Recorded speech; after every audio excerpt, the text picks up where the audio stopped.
sure to see. Victory is sure. Victory is sure. Before they call, I answer say it Lord.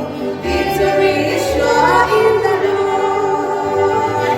Victory is sure. Victory is sure. Before they rise, and everyone is sure. Victory is sure in the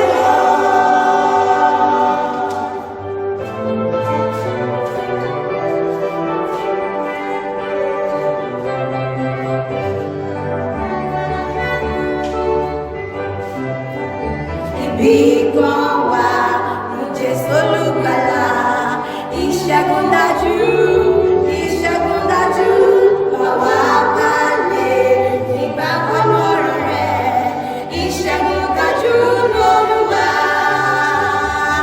Ìṣẹ́gun dájú, ìṣẹ́gun dájú, ọ̀tá ti dé láti gba èrè wá, ìṣẹ́gun dájú lÓlúwa.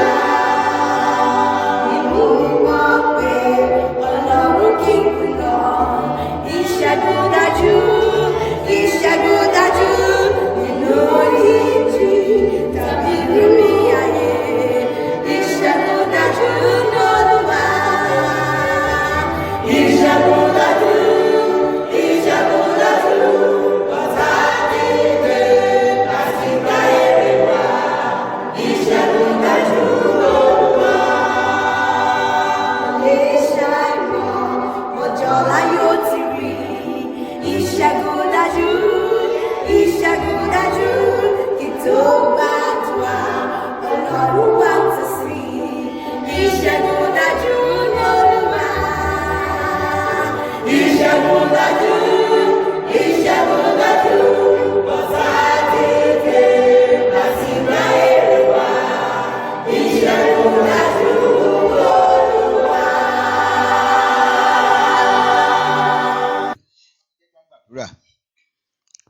Father, again, we thank you for another opportunity Bàbá lẹ́ẹ̀kan sí a dúpẹ́ lọ́wọ́ yín fún àǹfààní mìíràn of being in your presence for another Bible study. láti wà níwájú rẹ fún ẹ̀kọ́ bíbélì mìíràn. We just pray, mighty God, that your presence will be with us in Jesus' name. A gbàládùá pé Olúwa ìwàláàyè rẹ kó darapọ̀ pẹ̀lú wa ní orúkọ Jésù. And we pray that you teach us new lessons you want us to know in Jesus' name. A sì gbàládùá pé Olúwa kẹ́ wá kọ́ wa ní ẹ̀kọ́ tuntun tó yẹ ká mọ̀ ní orúkọ Jésù.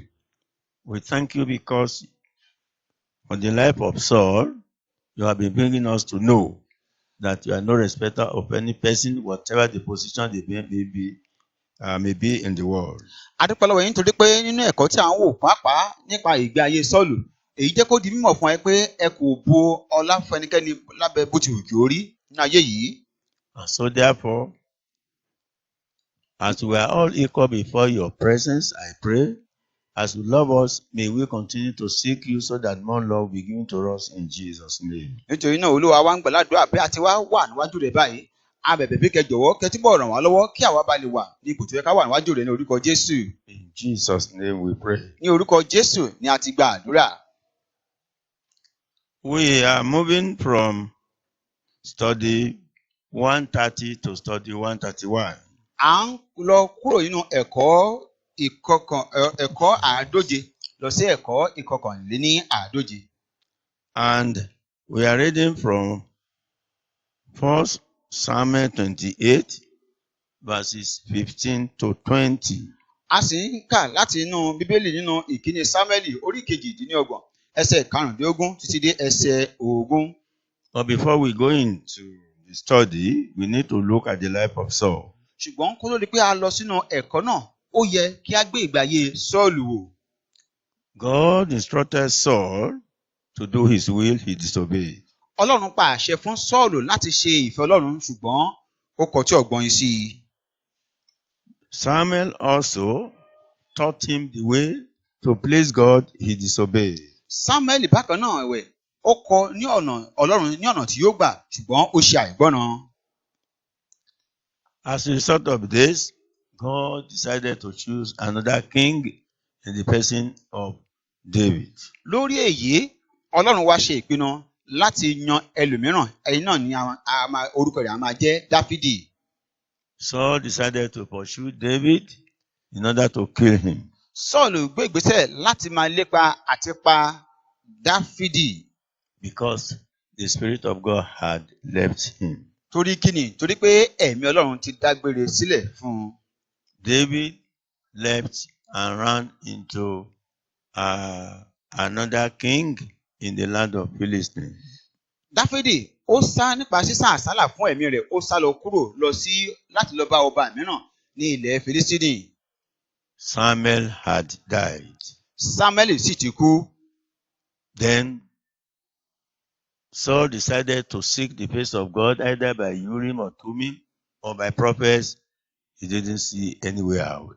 Sọ́ọ̀lù sì wá ń làkàkà láti gbọ́ ìtọ́ni ohùn Ọlọ́run nípa Úrímù àbí Túmímù àti nípa iṣẹ́ ọ̀rọ̀ àwọn wòlíì. He decided now to find his way out by looking for a familiar spirited woman at Endor. Ó wá ń wá ọ̀nà mìíràn èyí tí yóò gbà láti mú ọ̀rọ̀ rẹ̀ ṣẹ níwájú Ọlọ́run nípa wíwá obìnrin abókùsọ̀rọ̀ tó wà ní ìlú Endori. Is that your life? Ṣé ìgbé ayé tìrẹ náà lélẹ́yìí? Have you been persistent with God? Tàbí ìwọ náà ti ń tẹra mọ́ àti sin Ọlọ́run? Or have you been discouraged and had followed people away out of the presence of God? Tàbí ọkàn ìwọ náà ti dàrú nípasẹ̀ èyí ó wá yà láti máa tẹ̀lé àwọn ènìyàn tako ìfẹ́ Ọlọ́run? Then we have to pray. Lẹ́yìn yìí ó wá láti gba àdúrà. We have to pray. O nílò kí o gba àdúrà. Father, Bàbá, in any way I have distracted myself by following the devil. Father, retrieve my life back to me in the name of Jesus. Olúwa jọ̀wọ́ ní ọ̀nàkọ́nà tí mo lè ti gbà láti yára mi nípa kúrò nínú ìfẹ́ rẹ, Olúwa jọ̀wọ́ dá mi padà ní orúkọ Jésù. Lord, I am praying again. Olúwa, mo tún gba àdúrà lẹ́ẹ̀kan sí i. Any spirit in me that hates the truth and really hates Jesus, Father, I am praying that you root it out of my life so that I'll be able to serve you faithfully in Jesus' name. Olúwa jọ̀wọ́ ẹ̀mí kẹ́mi tí ó bá wà nínú mi èyí jẹ́ pé kì í sábà máa ń fẹ́ láti tẹríba fún ẹ̀mí Ọlọ́run. Wọ́n á ń bẹ̀bẹ̀ bí kẹ́ jọ̀wọ́ ní òní yìí ẹ jọ̀wọ́ ẹ bá mi yí gbogbo rẹ̀ kúrò kí n bá lè ṣèfẹ́ rẹ ní orúkọ Jésù. Lord Jesus. Olúwa Jésù. Oh, drive out the spirit of worldliness in my life and let me hold on unto you in the mighty name of Jesus. Bàbá mi Jésù, mo bẹ̀bẹ̀ pé ẹ jọ̀wọ́ ẹ mú ìfẹ́ kúfẹ́ tí ṣe ìfẹ́ ayé kúrò nínú ayé mi kí n bá lè ráyè láti ṣe ìfẹ́ rẹ ní orúkọ Jésù. And so, Father, I pray again. Bàbá, lẹ́ẹ̀kan sí mo tún gbà á ládùúrà. Any friend that I am moving with that is distressing me, separating me from you, close the gap and from today in the name of Jesus. Ọ̀rẹ́kọ̀rẹ́ èyí kí ó wù kí ó jẹ́ èyí tí mò ń bá rìn tí ó lè fẹ́ mú mi yapa kúrò lọ́dọ̀ rẹ tàbí tó lè fẹ́ mú mi jìnnà sí ọ̀dọ̀ rẹ, Olúwa jọ̀wọ́ ẹ yà mí ya ọ̀rẹ́ yìí ní orúkọ Jésù.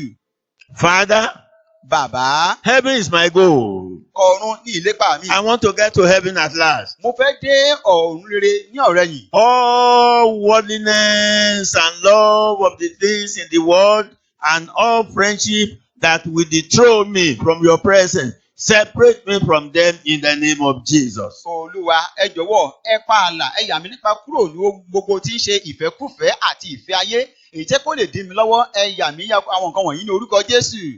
Father, Bàbá, the spirit of disobedience fell on Saul. ẹ̀mí àìgbọràn ó bà lé Sọ́ọ̀lù. The spirit of not doing the will of God fell on Saul. Ẹ̀mí àṣetinú ara ẹni ó bà lé Sọ́ọ̀lù.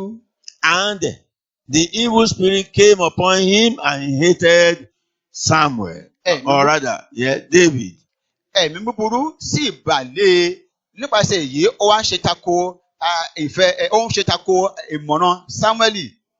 He hated David.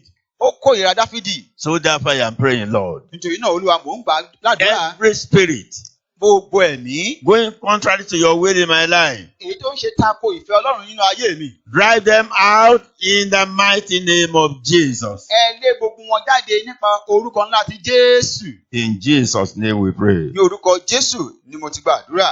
So we are going into 1 Samuel 28, verses 15 to 20. Nítorí náà báyìí à ń tẹ̀síwájú nípa wíwo ìkíni Sámúẹ́lì orí ìkejìdínlọ́gbọ̀n ẹsẹ̀ karùndínlógún títí di ẹsẹ̀ ogún. In verse 15 says, And Samuel said to Saul, Why hast thou disquieted me to bring me up? And Saul answered and saw the thread. For the Philistines make war against me, and God is departed from me, and answered me no more, neither by prophets nor by dreams. Therefore I have called thee, that thou mayest make known unto me what I shall do. Nínú ẹsẹ̀ ìkarùndínlógún Sámúẹ́lì sì wí fún Sọ́ọ̀lù pé èéṣe tí ìwọ fi ń yọ mí lẹ́nu láti mú mi wá sókè? Sọ́ọ̀lù sì dáhùn ó sì wí pé ìpọ́njú ńlá bá mi nítorí tí àwọn Fílístínì ń bá mi jagun. Ọlọ́run sì kọ̀ mí sílẹ̀ kò sì dá mi lóhùn mọ́ nípa ọwọ́ àwọn wòlíì tàbí nípa àlá. Nítorí náà ni èmi ṣe pè ọ́ kí ìwọ lè fi ohun tí èmi ò ṣe hàn mí. Verse 16 says, Then Samuel said, Wherefore then dost thou ask of me? Seeing the Lord is departed from thee, and he become thy enemy. Ẹsẹ̀ kẹrìndínlógún Sámúẹ́lì sì wí pé ó ti ṣe ń bi mí léèrè nígbà tí ó jẹ́ pé Olúwa ti kọ̀ ọ́ sílẹ̀ ó sì di ọ̀tá rẹ̀. 17 says, And the Lord hath done to him as he spake by me. For the Lord hath rent the kingdom out of thine hand, and given it to thy neighbor, even to David. Ẹsẹ̀ ìkẹtàdínlógún Olúwa sì ṣe fún ara rẹ̀ gẹ́gẹ́ bí ó ti ipa ọwọ́ mi sọ. Olúwa sì ya ìjọba náà kúrò ní ọwọ́ rẹ̀ ó sì fi fún aládùúgbò rẹ̀ àní Dáfídì. Verse 18 says, Because thou obeyest not the voice of the Lord, nor executed his fierce wrath upon Amalek, therefore hath the Lord done this thing unto thee this day. Ẹsẹ̀ kejìdínlógún nítorí pé ìwọ kò gbọ́ ohùn Olúwa, ìwọ kò sì ṣe iṣẹ́ ìbínú rẹ̀ sí Amaleki. Nítorí náà ni Olúwa sì ṣe nǹkan yìí sí ọ lónìí yìí. And verse 19. Moreover, the Lord will also deliver Israel with thee into the hand of the Philistines. And tomorrow shalt thou and thy sons be with me. The Lord also shall deliver the host of Israel into the hand of the Philistines. Ẹsẹ̀ kọkàndínlógún Olúwa yóò sì fi Ísírẹ́lì pẹ̀lú ìwọ lé àwọn Fílístínì lọ́wọ́. Ní ọ̀la ní ìwọ àti àwọn ọmọ rẹ̀ ọkùnrin yóò pẹ̀lú mi. Olúwa yóò sì fi ogun Ísírẹ́lì lé àwọn Fílístínì lọ́wọ́. Verse 20 says, Then Saul fell straightway all along on the earth, and was so afraid because of the words of Samuel. And there was no strength in him, for he had eaten no bread all the day nor all the night. Ẹsẹ̀ ogún lójú kan náà ni Sọ́ọ̀lù ṣubú lulẹ̀ gbọọrọ ní eékún gígùn rẹ̀. Ẹ̀rù sì bà á gidigidi nítorí ọ̀rọ̀ Sámúẹ́lì. Agbára kò sì sí fún un nítorí pé kò jẹun ní ọjọ́ náà tọ̀sán tòru. So we discover that when Saul went to that familiar spiritual woman at Endor, the woman was able to use her evil spirit to rally one to call Samuel, but God did not allow the power of the woman to bring us to Samuel, but gave Samuel his own spirit by himself.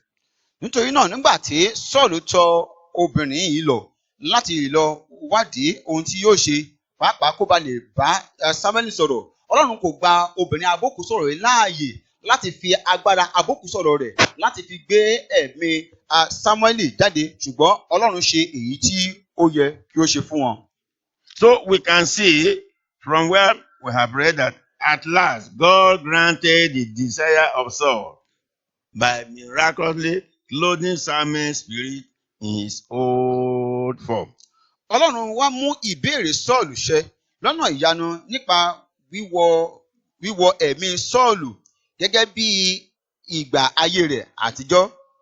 And bringing him back to have to speak to Saul. Nípa mímú padà wá sí ayé láti bá Sọ́ọ̀lù sọ̀rọ̀. if it had been the spirit of that woman, then the woman would not be able to bring out the real Samuel who was in paradise. Ìbá jẹ́ pé obìnrin yìí ti lo agbára abúkù sọ̀rọ̀ rẹ̀ láti lè pe Samuel jáde, ìbá má ti lè bá ẹni gan tí ń ṣe Samuel tòtítọ́ jáde láti bá a sọ̀rọ̀. God does not depend on evil spirits, witches, wizards, and family spirits and spiritual people to do his work. He has his own spirit we call the Holy Spirit that imbibes us, that speaks to us, that represents God the Father and God the Son and speaks to us from time to time. Ọlọ́run kò sinmi lé tàbí Ọlọ́run kò gbẹ́kẹ̀lé ẹ̀mí òkùnkùn àbí ẹ̀mí búburú láti máa ṣe iṣẹ́ rẹ̀, ṣùgbọ́n Ọlọ́run fi ẹ̀mí ara rẹ̀ sílẹ̀ èyí tí ń ṣe ẹ̀mí mímọ́ láti máa tọ́ wa àbí láti máa kọ́ wa nínú iṣẹ́ rẹ̀. So we can see that the conversation proceeded. Nítorí náà báyìí àwa lè rí i pé ìjíròrò náà ó wá tẹ̀síwájú.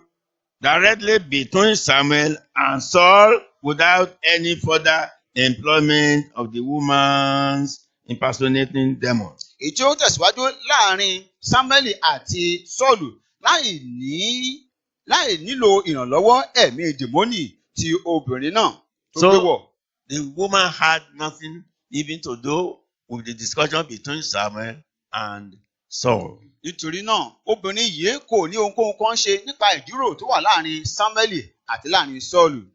And we discovered in a last study that by the time this woman saw that, he wouldn't know whether it was Samuel. He saw a God. She was frightened and she cried. Nítorí náà nínú ẹ̀kọ́ wa tí a kọ́kọ́ já, a sọ fún wa pé nígbà tí obìnrin yìí tí ó rí ìrísí ẹni tí ó rí yìí ó kò tẹ̀jẹ́ pé kò tilẹ̀ mọ̀, ṣùgbọ́n ó rí ìrísí yìí pé ìrísí Ọlọ́run ni, ó kígbe nítorí pé ẹ̀rù bà á. Do you know when evil spirits, witches and wizards, they come to you either at night or at any time, and immediately you are able to call the name Jesus? Oh, the fire of God will descend upon them, they begin to fear you. Jọjọ́ mọ̀ pé nígbà tí ẹ̀mí búburú àbí alágbára òkùnkùn bá tọ̀ ọ́ wá ní ọ̀gànjọ́ òru láti wá rí ọ, ṣùgbọ́n nígbà tí wọ́n bá rí agbára Ọlọ́run tó yí ọ ká, wọ́n ó kígbe, wọ́n ó sì fi ọ́ sílẹ̀. We declare that Samuel began with a stinging rebuke of Saul. Àwa mọ̀ báyìí pé Sámúẹ́lì bẹ̀rẹ̀ nípa ìbáwí tí ó lágbára fún Sọ́ọ̀lù. As he asked why he had to displease him by bringing him back from the place to mingle again in the strife of human and turmoil of human beings. Nípa bíbéèrè ìdí rẹ̀ tí ó fi mú òun wá sí orí ilẹ̀ ayé láti darapọ̀ mọ́ ìjàkadì ayé àti làásìgbò inú rẹ̀. Once you accept Jesus Christ and once you do the will of God and you die, you are not, it is only the flesh that is destroyed, not the Spirit of God. You are always at rest, even in the bosom of Abraham. Nígbà tí ìwọ bá ti rí ìgbàlà tí o sì ti fọkàn rẹ fún Ọlọ́run tó bá wá ṣe pé o wá kú, báyìí ọkàn àyà bàbá Abrahamu ni ó máa wà tí ó sì máa ní ìsinmi níbẹ̀. Samuel was not happy Inú Sámúẹ́lì ò dùn that he was returned back to the world. wípé a mú òun padà wá sórí ilẹ̀ ayé. So in 1 Samuel 28 verse 15 it says, and Samuel said to Saul, why hast thou disquieted me to bring me up? And Saul answered, I am so distressed. Anybody who is in this world will be distressed. For the Philistines make war against me, and God is departed from me, and answered me no more. Neither by prophets, neither by dreams, therefore I have called thee, that thou mayest make known unto me what I shall do. Nínú ìkíni Sámúẹ́lì orí kejìdínlọ́gbọ̀n ẹsẹ̀ ìkarùndínlógún nínú rẹ̀, Sámúẹ́lì sì wí fún Sọ́ọ̀lù pé èéṣe tí ìwọ fi ń yọ mí lẹ́nu láti mú mi wá sókè? Sọ́ọ̀lù sì dáhùn, ó sì wí pé ìpọ́njú ńlá bá mi. Èyí ni pé ẹnikẹ́ni tí ò bá ti súnmọ́ Ọlọ́run dájúdájú ìpọ́njú kú ìpọ́njú á máa bá irú ẹni bẹ́ẹ̀. Nítorí tí àwọn Fílístínì ń bá mi jagun, Ọlọ́run sì kọ̀ mí sílẹ̀, kò sì dá mi lóhùn mọ́ nípa ọwọ́ àwọn wòlíì tàbí nípa àlá. Nítorí náà ni èmi ṣe pè ọ́ kí ìwọ lè fi ohun tí èmi ó ṣe hàn mí. We discovered that Saul's answer carried a great burden of despair. as he said, God has departed from him. Àwọn ṣàkíyèsí rẹ̀ báyìí pé ìdáhùn Sọ́ọ̀lù mú ẹ̀rù àti ìbànújẹ́ lọ́wọ́ nígbà tí ó sọ wípé Ọlọ́run ti fi òun sílẹ̀ àti wípé àwọn ará Fílístínì gbé ogun dìde sí òun. There is no peace for the wicked. Kò sí àlàáfíà fún ẹni oníṣẹ́ búburú. There is no peace for sinners. Kò sílẹ̀ sí àlàáfíà fún àwọn ẹlẹ́ṣẹ̀. Whatever position that sinner may be. Ipòkípò tí àwọn ẹlẹ́ṣẹ̀ yìí bá tilẹ̀ dì mú. So we discover that even Saul, while in this position, the Philistines made war against him. So he has sought Samuel to counsel him on what to do. Ìdí nìyí tó fi wá Sámúẹ́lì lọ fún ìmọ̀ràn lórí kí ni kí òun kí ó ṣe. So as to wage war against the Philistines. Èyí ni pé láti lè mọ ọ̀nà tí yóò gbà bá ogun àwọn Fílístínì jà. And we discover that Saul had despised the counsel of Samuel before. Now it is this counsel that is described that he was now seeking from Samuel. A ti wá rí tẹ́lẹ̀ báyìí pé ìmọ̀ràn tí Sọ́ọ̀lù tí kò wá náání tẹ́lẹ̀tẹ́lẹ̀ nígbà tó wà láyé báyìí ó wá náání ìmọ̀ràn náà. When we look at 1 Samuel 28 verse 12, verse 6, and when Saul inquired of the Lord answered him not, neither by dreams, nor by Urim, nor by prophets. Tá bá wo kíní Sámúẹ́lì orí kejìdínlọ́gbọ̀n ẹsẹ̀ kẹfà rẹ̀ sọ wípé nígbà tí Sọ́ọ̀lù sì béèrè lọ́dọ̀ Olúwa kò dá a lóhùn nípa àlá, nípa Úrímù tàbí nípa àwọn wòlíì. And verse 12 says, and when the woman saw Samuel, she cried with a loud voice. And the woman spake to Saul, saying, why hast thou deceived me? For thou art Saul. Ẹsẹ̀ kejìlá sọ wípé nígbà tí obìnrin náà sì rí Sámúẹ́lì, ó kígbe lóhùn rárá. Obìnrin náà sì bá Sọ́ọ̀lù sọ̀rọ̀ pé èéṣe tí ìwọ fi tàn mí jẹ, nítorí pé Sọ́ọ̀lù ni ìwọ jẹ́. I want to tell you again. Mo ti fẹ́ sọ fún ọ lẹ́ẹ̀kan sí. Don't be surprised when you sleep at night. Má ṣe jẹ́ kó yà ọ́ lẹ́nu nígbà tí ìwọ bá dùbúlẹ̀ ní òru. And when you are visited by these witches and terrible powers. Nígbà tí o bá dùbúlẹ̀ lóru láti sùn, má ṣe jẹ́ kó yà ọ́ lẹ́nu nígbà tí àwọn agbára òkùnkùn àjẹ́ yìí bá wá bẹ̀ ọ́ wò. Don't be surprised that they know where you are. Má ṣe jẹ́ kó yà ọ́ lẹ́nu pé wọ́n mọ ibi tí o gbé wà. Don't be surprised that they can identify you. Má kàn ṣe jẹ́ kó yà ọ́ lẹ́nu pé wọ́n lè dá ọ mọ̀. Even don't be surprised that they know your name. Má ṣe jẹ́ kó yà ọ́ lẹ́nu torí pé kí ni wípé wọ́n mọ orúkọ rẹ̀. Because this woman knew, yes, this is Saul. Torí pé obìnrin yìí ó mọ̀ wípé Sọ́ọ̀lù ni èyí. But one thing about you as a child of God is you are surrounded by powers that is more powerful than theirs. And the name Jesus you mentioned will scatter them. Ohun kan tí a mọ̀ nípa tàwọn ọmọ Ọlọ́run ni pé agbára tó ga ju agbára àwọn mìíràn ó wà pẹ̀lú rẹ. Nígbà tí a bá sì dá orúkọ Kristi Jésù yìí, àwọn wọ̀nyí wọ́n sá kúrò. That is why the Bible says the name of the Lord is a strong tower. Èrèdí nìyí tí Bíbélì fi fìdí rẹ̀ múlẹ̀ wípé orúkọ Olúwa ilé ìṣúra agbára ni. And the righteous runneth into it and is what? Saved. Àwọn olódodo sì sá wọnú rẹ̀, wọ́n sì ṣe kí ni o? Wọ́n yè. I pray God will continuously keep us in his perfect love and power in the name of Jesus. Mo wá gbàdúrà pé Ọlọ́run yóò máa fi gbogbo ìgbà máa pa wá mọ́ nínú agbára ìfẹ́ rẹ̀ ní orúkọ Jésù. It is not every sinner or backbiter that discovers in this life what awful results follow them. Kì í ṣe gbogbo ẹlẹ́ṣẹ̀ tàbí apẹ̀yìndà ni ó máa ń tètè ronú nípa àtúbọ̀tán búburú. Especially when God is departed from such a person. Èyí tí ó máa ń tẹ̀lé nígbà tí Ọlọ́run bá kọ àwọn irúfẹ́ èèyàn bẹ́ẹ̀ sílẹ̀. You will remember in Numbers chapter 16. A lè rántí báyìí nínú Númérì orí ìkẹrìndínlógún. When these three people rose against Moses. Nígbà tí àwọn mẹ́ta yìí tí wọ́n dìde tán gbógun ti Mósè. Dathan, Abraham, and the other person. Látánì, Abrahamu àti ẹnì kẹta wọn. They said you are not the only prophet. Wọ́n sọ pé ìwọ kì í ṣe wòlíì nìkan tó wà. If God had sent you, he also has sent us. Bí Ọlọ́run ṣe rán ọ, bákan náà lọ́lọ́run náà rán àwa náà. And we knew exactly what happened later. A sì wá mọ ohun tó ṣẹlẹ̀ ní ọ̀rẹ́ yìí. In Numbers 16 verse 29. Nínú ìwé Númérì orí kẹrìndínlógún ẹsẹ̀ kọkàndínlọ́gbọ̀n. Number 16 verse 29. Ìwé Númérì orí kẹrìndínlógún ẹsẹ̀ kọkàndínlọ́gbọ̀n. We discover that Moses had to go to God A wá ṣàkíyèsí rẹ̀ pé Mósè láti tọ̀ Ọlọ́run lọ to show them that it was God that sent him, láti lè fi ìdí rẹ̀ múlẹ̀ wípé Ọlọ́run ni ó rán òun, that he has not sent himself. wípé òun kọ́ ni ó rán ara rẹ̀. And he said, if these men die the common death of all men, or if they be visited after the visitation of all men, then the Lord has not sent me. Bí àwọn ọkùnrin wọ̀nyí bá kú bí gbogbo ènìyàn tí ń kú, tàbí a bá sì bẹ̀ wọ́n wò bí a ti ń bẹ gbogbo ènìyàn wò, ǹjẹ́ Olúwa 30. ǹjẹ́ Olúwa kọ́ ló rán mi? In verse 30, Ẹsẹ̀ ọgbọ̀n.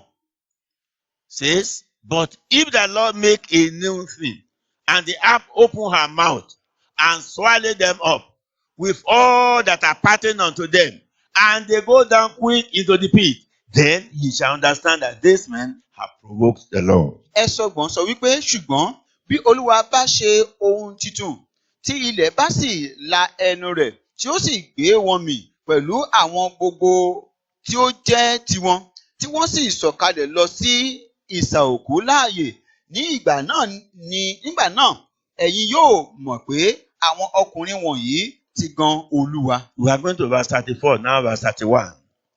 À ń lọ sí ẹsẹ̀ ìkẹrìnléníọgbọ̀n, báyìí ẹsẹ̀ ìkọkànléníọgbọ̀n. Verse 31 says, and it came to pass, as he had made an end of speaking all these words, that the ground clave asunder that was under them. Ẹsẹ̀ ìkọkànléníọgbọ̀n. Bí ó ti parí sísọ gbogbo ọ̀rọ̀ wọ̀nyí, ní ilẹ̀ là pẹ̀rẹ́ nísàlẹ̀ wọn. Verse 32 says, and the earth opened her mouth and swallowed them up, and their houses. Can you imagine? And all the men that appertained unto Korah, and all their goods. Ẹsẹ̀ kejìléníọgbọ̀n.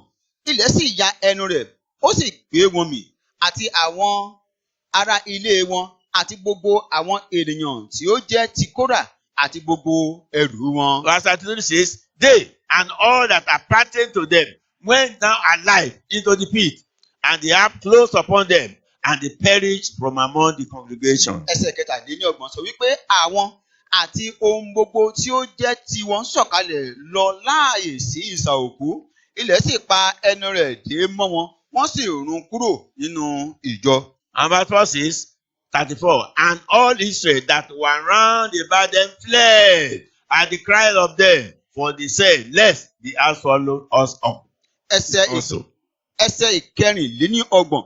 Gbogbo ènìyàn Ísírẹ́lì tí ó yí wọn ká sì sá lọ nítorí igbe wọn, nítorí tí wọ́n wí pé kí ilẹ̀ má bàa gbé wa mì pẹ̀lú. So we can see it's not good to say anything bad against an anointed of God, or that person will say or will reap evil. Nítorí náà, a wá lè rí èrèdí rẹ̀ báyìí, èyí tí kò fi dára kí a máa sọ̀rọ̀ tí kò bá kùn gbé sí àwọn ìránṣẹ́ Ọlọ́run, torí pé àwọn irúfẹ́ bẹ́ẹ̀ ó ṣeéṣe kán bá iṣẹ́ ìṣẹ́ So ìjọba many sinners don't know the repercussion that follows if then they refuse to follow God. Ọ̀pọ̀lọpọ̀ àwọn oníṣẹ̀ṣẹ̀ yìí ni wọ́n máa bá àtúnbọ̀ rẹ̀ pàdé tí wọ́n bá kọ̀ tí wọn kò bá Ọlọ́run. When we take another example like Pharaoh, Tá bá tún wo àyẹ̀wò àpẹẹrẹ mìíràn bíi ti Fáráò. Pharaoh said in book of Exodus chapter 5, Fáráò ó sọ̀rọ̀ nínú ìwé Exodus orí ìkarùn-ún verse 2. ẹsẹ̀ ìkejì. Exodus 5 verse 2. Exodus orí ìkarùn-ún ẹsẹ̀ ìkejì. He said, and Pharaoh said, who is the Lord that I should obey his voice to let Israel go? I don't know the Lord, neither will I let Israel go. Fáráò sì wí pé, ta ni Olúwa? Èmi ò fi gba ohùn rẹ̀ gbọ́ láti jẹ́ kí Ísírẹ́lì kí ó lọ. And we discovered he started pursuing the Israelites from time to time, even after 10 miraculous things that happened, he didn't change. A sì wá ṣàkíyèsí rẹ̀ yìí pé Fáráò yìí kan náà ló bẹ̀ sí lépa àwọn ọmọ Ísírẹ́lì lẹ́yìn ìgbà tí a ti fi iṣẹ́ ìyanu 10 ọ̀tọ̀ọ̀tọ̀ ta fi hàn, ṣùgbọ́n síbẹ̀ ó ń lépa wọn níṣòro. In Exodus 14, nínú ìwé Ẹ́kísódù orí ìkẹrìnlá verses 27 and 28. ẹsẹ̀ ìkẹtàdínlọ́gbọ̀n àti ẹsẹ̀ kejìdínlọ́gbọ̀n. Exodus 14 Ẹ́kísódù orí ìkẹrìnlá. and verse 27 says, and Moses stretched forth his hand over the sea, and the sea returned to his strength when the morning appeared, and the Egyptians fled against it, and the Lord overthrew the Egyptians in the midst of the sea. Ẹsẹ̀ kẹtàdínlọ́gbọ̀n. Mósè sì na ọwọ́ rẹ̀ sí ojú òkun, òkun sì padà bọ̀ sí ipò rẹ̀. Nígbà tí ilẹ̀ mọ́, àwọn ará Íjíbítì sì sá lù ú. Olúwa sì bi àwọn ará Íjíbítì ṣubú láàrin òkun. Verse 28 says, and the waters returned and covered the chariots and the horsemen and all the host of Pharaoh that came into the sea after them. There remained not so much as one of them. Ẹsẹ̀ ìkejìdínlọ́gbọ̀n. Omi sì padà, ó sì bo kẹ̀kẹ́ ogun àti àwọn ẹlẹ́ṣin àti gbogbo ogun Fáráò tí ó wọ inú òkun tọ̀ wọ́n lẹ́yìn lọ.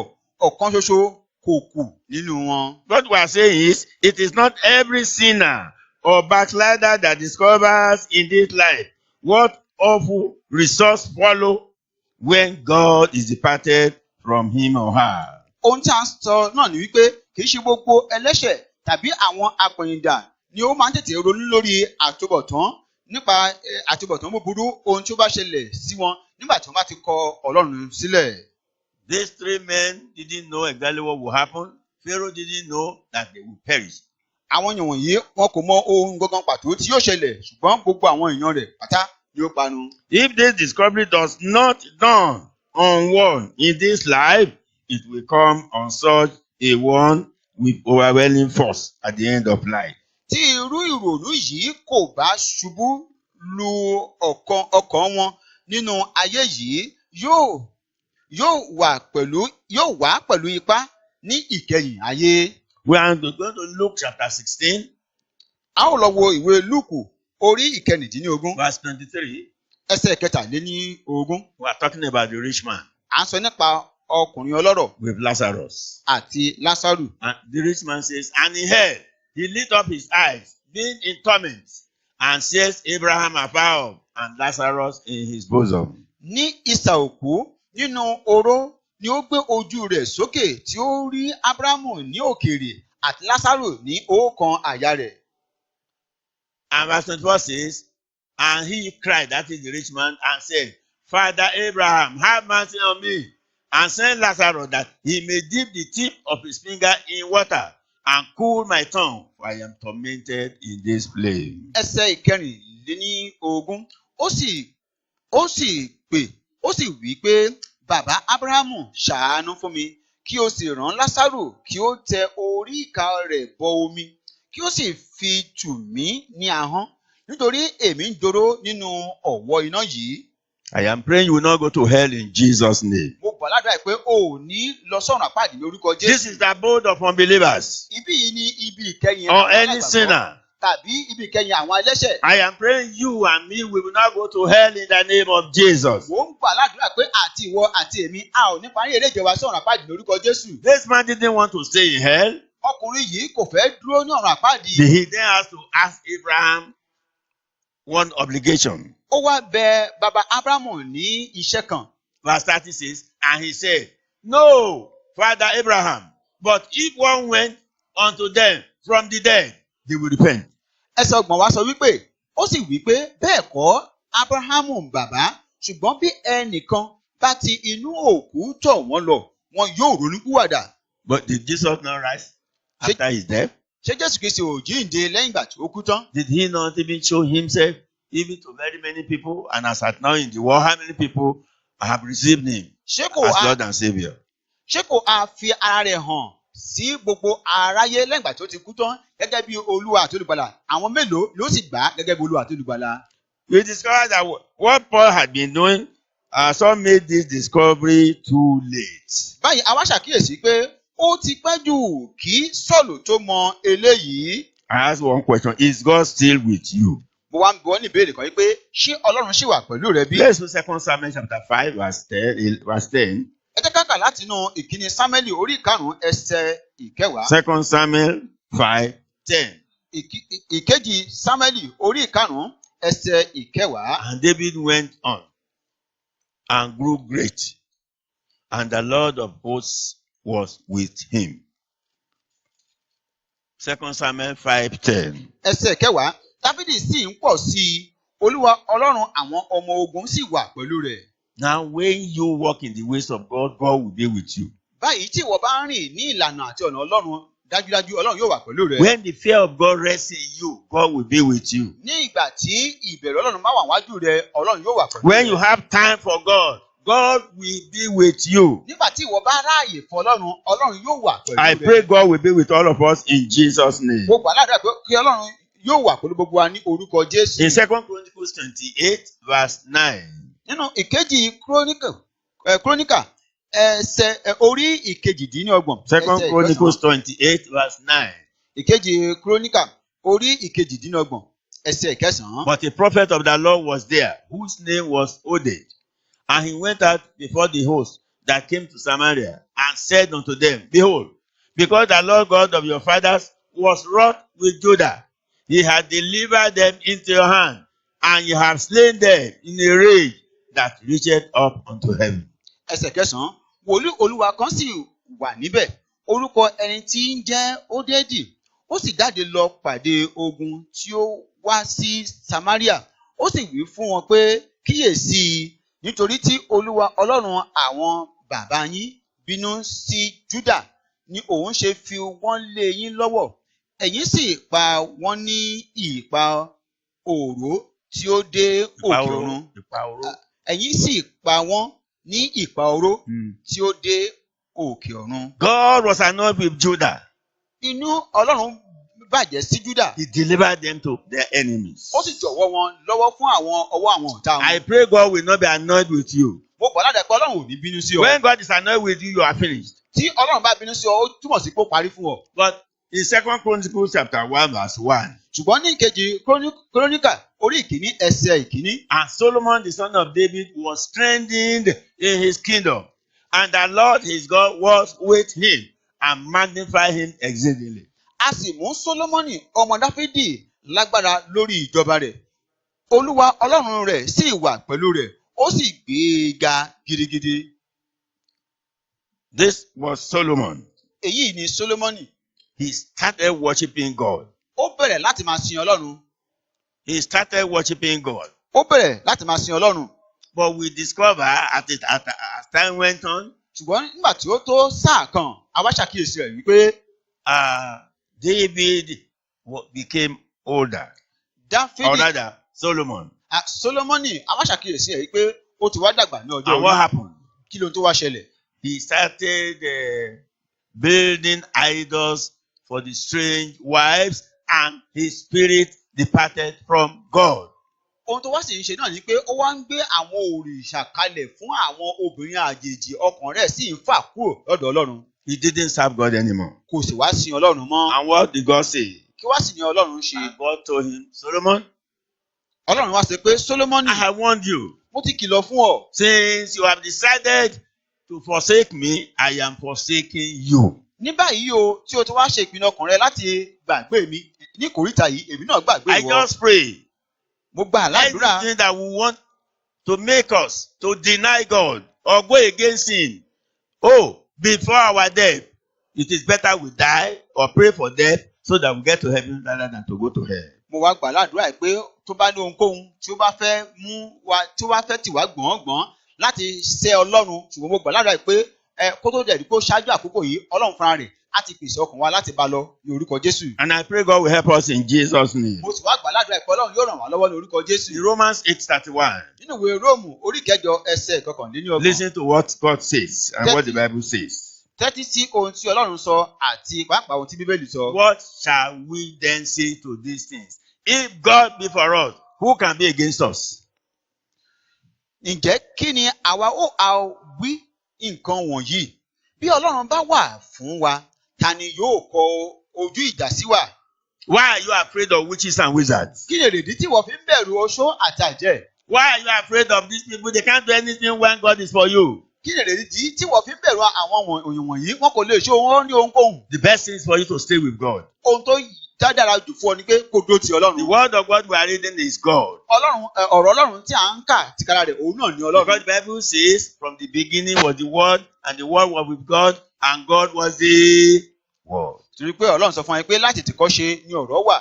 Ọ̀rọ̀ wà pẹ̀lú Ọlọ́run. Ọlọ́run náà sì ni ọ̀rọ̀ náà. Say, God is still saying, what shall we then say to these things? If God, our Father, be for us, who can be against us? Ọlọ́run sì ń sọ wípé ǹjẹ́ kí ni àwa ó àwí sí nǹkan wọ̀nyí? Bí Ọlọ́run bá wà fún wa, ta ni yóò kọ ojú ìjà sí wa?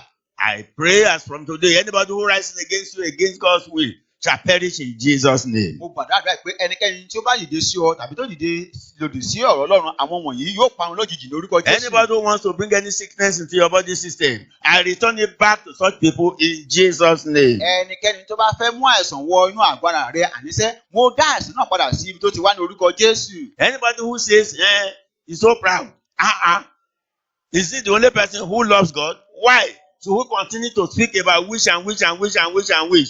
They want to, if they gather together to stand against you, the host of heaven will pour water, hot water, fire, and total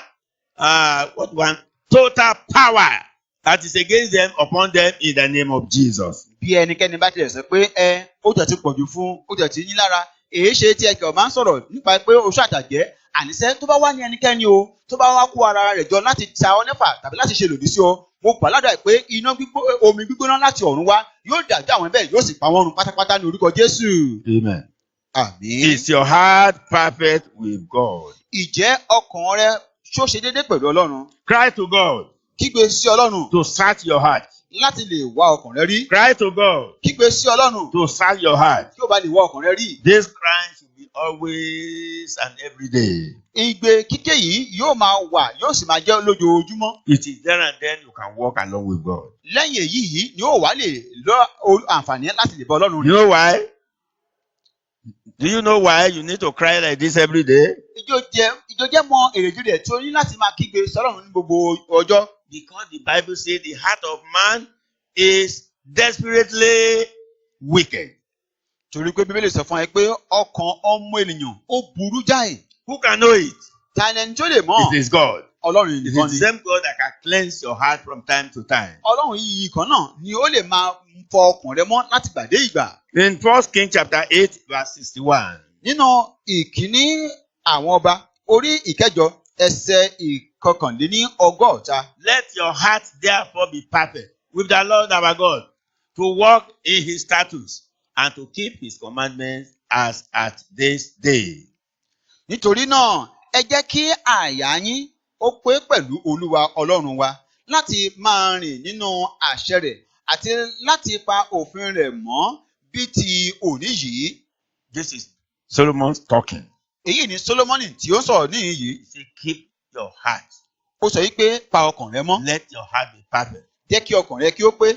Walk in the statutes of God. Rìn nínú àwọn ìlànà Ọlọ́run. Keep the commandments of God Kí ó sì pa àṣẹ ọ̀rọ̀ Ọlọ́run mọ́ from time to time. láti gbà dé ìgbà. In 1 Kings chapter 11, Bákan náà ní ìkíní àwọn ọba orí ìkọkànlá. verse 4 says, for it came to pass when Solomon was old. Are you listening? For it came to pass when Solomon was old that his wife turned away his heart after other gods, and his heart was not perfect with the Lord his God, as was the heart of David his father. Ìkíní àwọn ọba orí ìkọkànlá ẹsẹ̀ kẹrin sọ wípé ó sì ṣe nígbà tí Sólómọ́nì di arúgbó àwọn obìnrin rẹ̀ yí i lọ́kàn padà sí ọlọ́run mìíràn ọkàn rẹ̀ kò sì ṣe déédéé pẹ̀lú Olúwa Ọlọ́run rẹ̀ gẹ́gẹ́ bí ọkàn Dáfídì bàbá rẹ̀. As a Christian, how many wives do you have? Gẹ́gẹ́ bí Kírísítánì ìyàwó mélòó ni o ní? How many concubines do you have? Àlè mélòó náà ni o sì ní? These concubines will turn your heart against God. Àwọn àlè rẹ wọ̀nyí yóò yí ọkàn rẹ Let's see what lòdì sí happened Ọlọ́run. in verse 9 of this first King verse 11:9. Ẹ jẹ́ ká wo ohun tó ṣẹlẹ̀ nínú ìkíní àwọn ọba orí ìkọkànlá ẹsẹ̀ kẹsàn-án nínú rẹ̀. 1 King 9. Ẹsẹ̀ kẹsàn-án. And the Lord was angry with Solomon because his heart was turned from the Lord God of Israel, which had appeared unto him twice. Olúwa sì bínú sí Sólómọ́nì nítorí ọkàn rẹ̀ yí padà kúrò lọ́dọ̀ Olúwa Ọlọ́run Ísírẹ́lì tí ó ti fi ara hàn án lẹ́ẹ̀méjì. Let's read verse 10. Ẹ jẹ́ ká wo ẹsẹ̀ kẹwàá. And had commanded him concerning these things that he should not go after other gods, but he kept not that which the Lord commanded. Ẹsẹ̀ kẹwàá sọ wípé tí ó sì pàṣẹ fún un nítorí nǹkan yìí pé kí ó má ṣe tọ àwọn ọlọ́run mìíràn lẹ́yìn ṣùgbọ́n kò pa èyí tí Ọlọ́run fi àṣẹ fún un mọ́. Let's see verse 11. Ẹ jẹ́ ká túbọ̀ wo ẹsẹ̀ ìkọkànlá sí i. Wherefore the Lord said unto Solomon, for as much as this is done of thee, and thou hast not kept my covenant and my statutes, which I have commanded thee, I will surely rend the kingdom from thee, and will give it to thy servant. Nítorí náà, Olúwa wí fún Sólómọ́nì pé, nítorí bí ìwọ ti ṣe nǹkan yìí, tí ìwọ kò sì pa májẹ̀mú mi àti àṣẹ mi mọ́, tí mo ti pa láṣẹ fún ọ, ó dájú pé èmi ó fa ìjọba rẹ ya kúrò lọ́wọ́ rẹ, èmi ó sì fi í fún ìránṣẹ́ rẹ. May the kingdom of God be not completely taken away from us in Jesus' name. Mo wá gbà ládùúrà yìí pé a kò ní gba ìjọba Ọlọ́run, a kò ní gbà á kúrò lọ́wọ́ wa ní orúkọ Jésù. Pastors, Ẹ̀yin olùṣọ́-àgùntàn, workers, ẹ̀yin òṣìṣẹ́, men and women, ẹ̀yin ọkùnrin àti ẹ̀yin obìnrin, beware, ẹ jọ̀wọ́ ẹ kíyèsára. run from strange women Ẹ jọ̀wọ́ ẹ sá àsálà kúrò ní ìhà àwọn that obìnrin can àjèjì. take you away to hell. Èyí jẹ́ pé ó lè wọ ọ̀rọ̀ tuurutu sí God is no apáàdì. respecter of any person. Ọlọ́run kò bu ọlá fún ẹnikẹ́ni. Beware. Nítorí náà ṣọ́ra. If your pastor doesn't you, anybody doesn't see you, God sees you. Bí olùṣọ́-àgùntàn rẹ ò bá rí ọ, bí ẹnikẹ́ni ò bá rí ọ, ṣùgbọ́n mọ̀ wípé Ọlọ́run rí ọ. Finally, Psalm 130, verses 23 to 24. Ní ọ̀rẹ̀yìn, orin Dáfídì, ẹsẹ̀ ìkọkàndínní ogóje, ẹsẹ̀ orí ìkọkàndínní ogóje, ẹsẹ̀ kẹtàdínlógún. 139, 23. It says, search me, O God, and know my heart. Try me, and know my thoughts. Orin Dáfídì, orí ìkọkàndínní ogóje, ẹsẹ̀ ìkẹtàléní ogún nínú rẹ̀. Ọlọ́run, wádìí mi, kí o sì mọ àyà mi, dán mi wò, kí o sì mọ ìrònú mi. This is the type of prayer we need to pray continuously and every day. Èyí ni irúfẹ́ àdúrà gan tó yẹ ká máa gbà nígbà gbogbo àti lójoojúmọ́. And David says at last, and see, if there be any wicked way in me, and lead me in the way everlasting. Ní ọ̀rẹ̀yìn, Dáfídì sì sọ wípé kí o sì wò bí ipa ọ̀nà búburú kan bá wà nínú mi, kí o sì fi ẹsẹ̀ mi lé ọ̀nà àìnípẹ̀kun. I pray God will tow our ways into his everlasting covenant for us in the name of Jesus. Mo gbà ládùúrà pé Ọlọ́run yóò ràn wá lọ́wọ́ láti tọpasẹ̀ ọ̀nà wa sí ọ̀nà májẹ̀mú rẹ̀ títí ayérayé ní orúkọ Don't behave Jésù. like Saul. Ìwọ má ṣe hùwà bíi ti Sọ́ọ̀lù. Where are you spiritually now? Níbo ni ìpele tó wá wà báyìí nípa tiẹ̀? Do you love God? Ǹjẹ́ o fẹ́ràn Ọlọ́run? Do you seek after his word? Ǹjẹ́ o tiẹ̀ máa ń lépa ọ̀nà rẹ̀? Or you have cast yourself away from God? Tàbí o ti yára rẹ kúrò ní àwọn Ọlọ́run? Let us pray. Ẹ jẹ́ kí a gbàdúrà. Father, again, we thank you for the opportunity you have given us again. Bàbá a dúpẹ́ lọ́wọ́ yín lẹ́ẹ̀kan sí fún àǹfààní mìíràn tí ẹ tún fi fún wa. You teach us from time to time. Ẹ máa ń kọ́ wa láti ìgbà dé ìgbà. And we pray, Lord, that you will decorate our ears so that we'll be able to hear your words and keep to your words in the name of Jesus. A sì gbà ládùúrà pé Olúwa kẹ́ jọ̀wọ́ kẹ́ ṣe tiwa ní elétí ọmọ nígbà gbogbo ní orúkọ Jésù láti lè gbọ́ ọ̀rọ̀ rẹ. We want to walk in your ways. A fẹ́ rìn nínú àwọn ọ̀nà rẹ. We can see how hell is. A lè rí báyìí bí ọ̀run àpáàdé ti ṣe rí. It's a place of torment. Ó jẹ́ ibùgbé ìjìyà. No rest day and night. Kò sí ìsinmi ní òwúrọ̀ àti ní àṣálẹ́. It's not a place you can plead for mercy. Kì í ṣe ibi tí èèyàn lè wọ̀ láti lè máa béèrè fún àánú. Where heaven is a place of joy. Nígbà tí ọ̀run rere ó jẹ́ ibùgbé ayọ̀. And the only currency we use in heaven is holiness. Ohun kan pàtó tí a sì lè lò ní ọ̀run rere òun náà ni ìwà mímọ́. And so therefore I am praying, mighty God in heaven, Nítorí náà mò ń gbà ládùúrà pé Ọlọ́run alágbára ní ọ̀run. hold our hands. Ẹ jọ̀wọ́ ẹ di ọwọ́ wa mú. May we never fail you. ẹ kẹ́ jọ̀wọ́ a ò ní já yín May kulẹ̀. we never fail you. Àwa kò ní já yín kulẹ̀. May we never disappoint you. Àwa kò ní dójú tì yín. You are no respecter of any person. Ẹ kò bọ́lá fún ẹnikẹ́ni. Solomon was rich. Solomoni olówó He said ìtòótọ́. whatever his eyes, whatever his hands, whatever he wanted, he sought for, he got them. Yet, God told him, don't let women drive you away from me. He didn't know. Solomoni ó jẹ́ ọlọ́rọ̀ nítòótọ́. Ohunkóhun gbogbo tó sì fẹ́ pátápátá ní ọwọ́ rẹ̀ bà. Ẹ sì kì í ní ìlọ pé kó má ṣe jẹ́ kí àwọn aya rẹ̀ kó yí lọ́kàn padà. Ṣùgbọ́n ó kọ̀ tí ọ̀gbọ́n yín And sí. it was this Solomon that says, vanity upon vanity, all is vanity. Lórí èyí gan wá ní Solomoni wá sì sọ wípé òfo lórí òfo ohun gbogbo rẹ̀ pátápátá òfo náà ni ó já sí. May we never come into this world of vanity and go away into hell in vanity in the name of Jesus. Wọ́n gbà ládùúgbà pé a ò ní wá sí ayé òfo yìí lọ́wọ́ òfo. A sì nípa yín ìrìnàjò wa sí ọ̀run àpáàdì tí ń ṣe bí òfo ní orúkọ We will get to Jésù. heaven at last in the mighty name of Jesus. A máa dé ọ̀run rere ní ọ̀rẹ́yìn ní orúkọ Jésù. In Jesus' precious and mighty name we pray. Ní orúkọ ńlá ti Jésù alágbára tó ṣe bí láti gba àdúrà. Amen. Àmín. Amen. Àmín. Amen. Àmín.